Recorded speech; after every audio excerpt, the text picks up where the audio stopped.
এসো আমরা কিছু নতুন শিখি। দেখো ২০১৪ সালের যে টেট হয়েছিল, ২০১৬ সালে কিন্তু নিয়োগ হয়েছিল। এই নিয়োগ প্রক্রিয়াটাকে পুরোটাকে বাতিল করার জন্য রাজশেখর মোন্তার এজলাসে রাজশেখর মোন্তার সিবিআই এর কাছ থেকে রিপোর্ট চেয়েছিল, এবং সেইদিন আমি এই খবরটাকে প্রোভাইড করেছিলাম কি রাজশেখর মোন্তার কি বলেছে। রাজশেখর মোন্তার ডাইরেক্টলি বলেছিল যে কোনো রকমের ত্রুটি যদি পাওয়া যায় তো ২০১৪ সালের যে পুরো নিয়োগ প্রক্রিয়া রয়েছে পুরোটাকে বাতিল করে দিবে রাজশেখর আদালত। ঠিক না? এটা বলেছিল সেই দিনকার খবর। এবার সিবিআই এর কাছ থেকে যে রিপোর্টটা চাওয়া হয়েছে, তো ১৬ তারিখ কালকে সেই রিপোর্টটা পেশ করেছে সিবিআই। আমি কালকে একটু ব্যস্ত ছিলাম, সেইজন্য আমি ভিডিওটা তৈরি করতে পারি নাই। বাট আজকে আমি তৈরি করছি। তা সিবিআই কি বলেছে সেটা পুরোটা জেনে নাও, এবং এরপরে কি হতে পারে, কি সত্যি কি পুরো টেট নিয়োগ প্রক্রিয়াটা বাতিল হয়ে যাবে? কি হবে আমার পুরো আমরা দেখব। ঠিক না? এবার দেখো কি বলছে সিবিআই এর তদন্তের রিপোর্ট। অযোগ্য চাকরিদের অশুভ আঁতাতে কুন্তল তপেসেরা। দেখো কুন্তল তপেশদের ওপর আগে থেকেই সন্দেহ ছিল, একটা আভাসজনক সন্দেহ ছিল। অবৈধভাবে চাকরি পাইয়ে দিয়ে সংগ্রহ করা হয় বিপুল অর্থ। অবৈধভাবে এই ২ জন ব্যক্তি মানে পাইয়ে দিত চাকরি আর টাকা নিত। কি বলছে? শিক্ষক প্রশিক্ষণ কলেজের মালিকদের কাছ থেকে টাকা তুলতেন তপেশ ও তার এজেন্টেরা। ভাবো কি লেভেল রে ভাই! এ তো লেভেলই পার করা। আচ্ছা, এরা তাগতটা পেত কোথা থেকে? আমার প্রশ্ন এটা, যে এরা তাগত পেত কোথায় ওই কুন্তল আর তপেশ? এর মধ্যে বুড়ো মাথা আছে তবে, ঠিক না? ২০১৬, ২০২২ ও ২০১৬ এবং ২০২২ ১৪১ জন চাকরি প্রার্থীর কাছ থেকে ৪,১২,৮৫,০০০ টাকা তোলেন তপেশ। বাপরে! কত টাকা তুলছে হে! দেখো ৭১ জন চাকরি প্রার্থীর কাছ থেকে ৩,২৩,০০,০০০ টাকা তুলেন কুন্তল। ঠিক না? অযোগ্য প্রার্থীদের কি বলছে? অযোগ্য প্রার্থীদের যোগ্য প্রমাণ করতে তৈরি হয়েছিল ভুয়া ওয়েবসাইট। যারা যোগ্য নয়, মানে যারা পাস করেনি, তাদেরকে পাস করিয়ে দিতে ভুয়া ওয়েবসাইট তৈরি করেছিল কারা? কুন্তল ও তপেশ।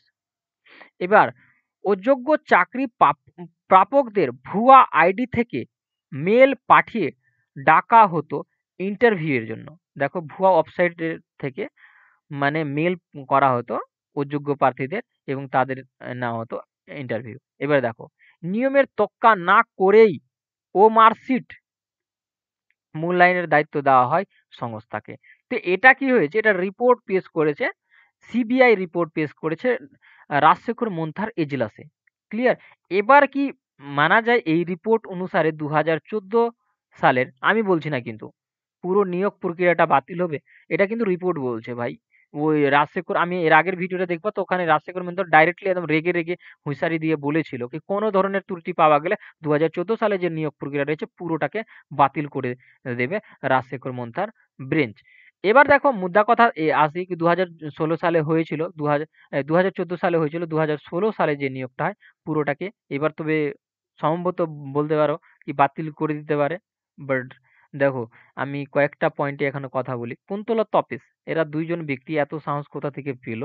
কি এতগুলো টাকা নিচ্ছে?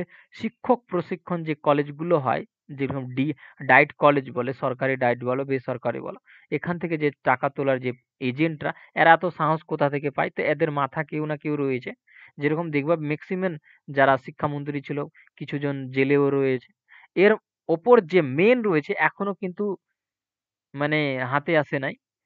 তো একদিন না একদিন সেও আসবে আর সেও যাবে। কারণ এতগুলো দুর্নীতি হচ্ছে। ভাবো ফুড এসআই এর দুর্নীতির কথা আন্দোলন করার পর সেখান থেকে বলল কি না হবে। তারপরে আবার সমস্ত কিছু কাজ চলে যাচ্ছে। এবার দেখবা কবে রেজাল্টও পাবলিশ করে দিবে, রেজাল্টও দেখে নিবে। তারপরে চাকরিও দিয়ে দিবে। তো চাকরি দিবে তো কারা চাকরি পাবে সেইখানে? একেবারে যারা জেনুইনলি টাকা দিয়েছে। উহ, সবাই মনে ভাবছে কি আমি বলবো কি জেনুইনলি যারা পড়েছে। আরে ইয়ার ৬টা শিফট তো আউট হয়েছে। আবার জেনুইনলি কোথা থেকে চলে আসে? এবার এটা দেখার পরেও আমরা কাকে ভোট দিব? না ভোট কিভাবে দেব? কাকে ভোট দেব এটা প্রশ্ন না। কিভাবে দেব? যদি দেখবা যে লোক যে দলেরই হোক না কেন, তারা যখনই আসবে তখনই কাজের কথা বলবে না। দেখবা তোমাকে বলবে জাতির কথা। কি তোমার জাতি খাতরাতে আছে। রিয়েলিটি বলছি আমি, রিয়েলিটি বলছি তোমাদের সাথে, একদম রিয়েল। আমাদের হিন্দু মুসলমানের যে সম্পর্ক আর টিভিতে দেখতে পাও, পুরোপুরি ভুয়া আছে। আরে ভাই আমরা তোমরা যদি ৫ ভাই থাকো দেখবা ৫ ভাইয়ের মধ্যে কিছু না কিছু ঝগড়া হয়ই হয়। অল্প স্বল্প দেখো, কোথাও হিন্দু মুসলমানকে মেরে দিয়েছে, মুসলমান হিন্দুকে মেরে দিয়েছে। এ ছোট-মোটো বিষয়। এটাকে বড়সড় করে দেখাবে আমাদের এই নিউজগুলো। পুরো যে পুরো ইন্টারন্যাশনাল বলছি, ইন্ডিয়ার যে বড়, বড় নিউজ চ্যানেলগুলো আছে পুরো বিকে আছে। আর আমাদের পশ্চিমবঙ্গের যে পুরো নিউজ আছে পুরো বিকে আছে। এবার আমি বলছি না কাদের বিকে আছে। বুঝে নাও। কেউ না কেউ বিকে আছে। ওরা ওদের খবর প্রোভাইড করে আমাদের পশ্চিমবঙ্গ। এখন কি হয়েছে কি ভোট চাইবার জন্য ফোন কল আসে। মানে লেভেলই পার। আর কাজের কথা বলে না, ওরা জাতির কথা বলে। কি তোমার জাতি খাতরাতে আছে, তোমার জাতি। কিন্তু কাজের তোমার যখনই ভোট চাইতে আসবে বলবা কি কাজ কি, কি করেছো? কোন স্কুলটা উন্নত মানের হয়েছে, কোন প্রাইমারি স্কুলটা? এর আগে যেরকম নিয়োগ প্রক্রিয়া হতো বছর, বছর এখন কি নিয়োগ হচ্ছে? এসএলএসটির কন্ডিশন কি? এসএসসির কন্ডিশন কি? এগুলোর কিচ্ছুই বলবে না। কারণ এইগুলো যখন ভোট হয় তো এগুলোর দ্বারা তো ওরা সরকার গঠন করেইনি। ওরা তো গঠন করেছিল কোনো বলতে আমার খারাপ লাগছে। কোনো একটা কোম্পানিকে বিতাড়িত করে। দেখো আমি কোনো সাইডে বলছি না। যেটা জেনুইনলি সেটা বলছি। কারণ আমি নিজেই ভোট দিতে যাই না। আমি কাকে ভোট দিব? দুটোই চোর। তো তৈরি হয়েছিল মানে কোনো একটা বড় কোম্পানিকে বিতাড়িত করে। যেখান থেকে অনেক ছেলেপিলে চাকরি পেত। তো যখন এখানের মানুষ সেইরকম মানুষকে যখন পছন্দ করবে বা সেইরকম মানুষকে ভোট দেবে, তো ওরাও কি চাইবে কি শিক্ষক নিয়োগ হোক ভালোভাবে? দুর্নীতি করে হোক। কারণ ওরা জানে কি এগুলোতে কোনো কারো পরোয়া পড়ে না। যে হচ্ছে হোক, ওরা টাকা নিবে, ঘুষ খাবে, যা করবে সব করতে পারে। কারণ এদের দ্বারা তো আমরা ভোট দিই না। মানে কাজের দ্বারা তো আমরা ভোট দিই না। আমরা জাতির নামে ভোট দিই। কি না হিন্দু জাতি খাতরাতে আছে, মুসলিম জাতি খাতরাতে আছে। এদের নামে আমরা ভোট দিই। এদের নামে যখনই আমরা ভোট দিব, তো শিক্ষক নিয়োগ প্রক্রিয়া বলো, এসএলএসটি বলো, এগুলো তো বাতাসে উড়বেই। সেমভাবে বাতাসে উড়ছে। দেখো এটা সিবিআই রিপোর্ট, এটা আমার রিপোর্ট না কিন্তু। আর কালকের ১৬ তারিখের রিপোর্ট।